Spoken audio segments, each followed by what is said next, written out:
Yan mga idol, may dala po kaming hito ngayon. Bali lilinisin po namin yan ni Renren. Ayun oh, ayun si Renren oh. Iyon oh. Yan, ganito po ang tamang paglinis ng hito mga idol para mawala po yung dulas at lansa, medyo lansahin po. Tatalabi siguro. Siguro. Ayan oh. Talagyan po ng abo yan. Ayun oh. Para mawala po yung yung lansa. Ay, lansa yung dulas niya. Tatalabi pa ka naman sigarilyo mo. Ayan o, tignan mo, hindi na ganong madulas. Ayan o, si Tata Lebe. Ayan, Tata Lebe namin o. O, ayan o. Baka Tata Lebe. Ayan, baka Tata Lebe yan. O, ganyan po, para yan, tama po yung ginagawa nito. Magbubusan rin, mawala yung abo. Yan, pag nagan po kayo ng hito, huwag niyong babasain para hindi siya, Tapos pag mahawak po kayo ng hito, ganyan naman kalak. Dito sa bunganga. Yan, ganyan o. Para hindi po siya pumalag-palag. Yan, ganyan lang eh. Tapos pinuputol ni Tata Lebing yung pinaka-tibo. Katungan na No. Yan, hagurin lang po siya para mawala yung lansa. Tsaka yung pinaka-dulas. Madulas po kasi yan.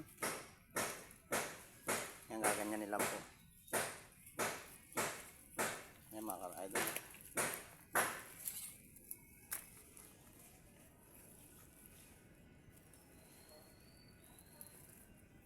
Yun o, yung isa, hindi na gano'ng madulas o.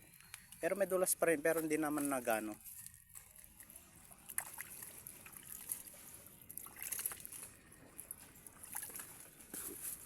Yun o, buhay pa.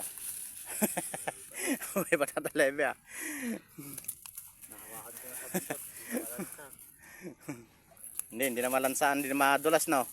Yan, ganyan ang pag nagano ka ng pag naglinis kayo ng hito, kailangan may abo. Yan, bali kasama po natin si Soto TV10, nasa baba po siya, nasa pan. Tapos si Tata Lebe, si Leo TV Vlogs, si Adan Adventure ka, tsaka si Renren na yun.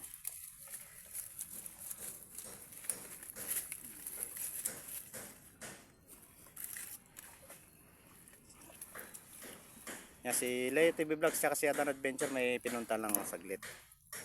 May binili sila. Ayun o. Ayun rin no. Ayos pala o. Mana na rin o. O, pumapasag-pasag pa o. Daming abon nilagay ni Renren eh. Ay si Tata Lebe ang naghahagod. Yan, hagurin nyo dapat.